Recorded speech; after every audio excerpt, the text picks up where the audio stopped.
So we saw that Joshua sent out 2 spies to the land to go and observe what they were doing in the land and all of that. So they got to the house of a prostitute or harlot, Rahab. Sent message to the house of Rahab, that's Rahab, we hear that you are keeping some Israelites in your home. And she was like, so these people, they came, 2 men came, but they've gone back, see lie, and all of that. So they left, and she told them that they should just go over, that most likely they wouldn't have left the city that they just left at least, and all of that. So they left though.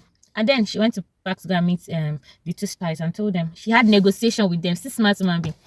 She had negotiation with them that now that I have saved you, we have heard about what God has been doing through you. How you parted the Red Sea, how God parted the Red Sea. You know, they were like, this city is actually terrified, and we are afraid of you people because we know that God has done many things already through you guys. So after then, it was like, so let's negotiate. So let's negotiate. What is going to happen?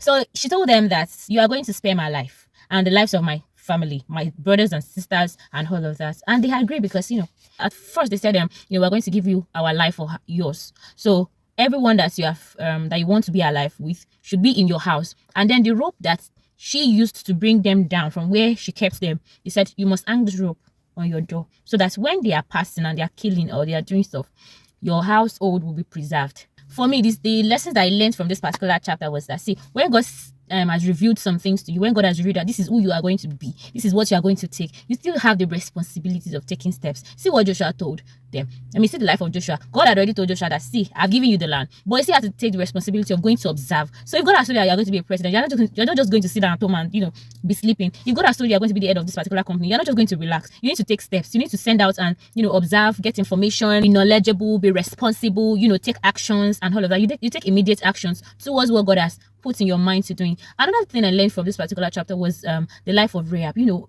a prostitute. It doesn't matter whoever you are, God can actually use you as long as you are standing on the Lord's side. And now that takes me to not being too loyal to the extent that you ignore what God is doing in a particular season or in a particular generation. You know, some of us imagine that Rahab was like, this is my generation, or this is my this thing and all of that. This is my line. I was giving birth to here. I cannot betray them and all of that. That was actually, she would have gone with the wave. So it doesn't matter. Don't be too loyal to a fault that you ignore what God is doing in a generation or in the life of a person, or in just generally. Don't be too loyal to people. Don't be a people pleaser that you begin to ignore the works that God is doing in a generation. I pray that the Lord helps us in Jesus' name. This story is getting more interesting. We'll continue chapter 3 tomorrow. Please don't forget to tell me what you learned from this chapter, or for what you learned from this story I just told you. God bless you.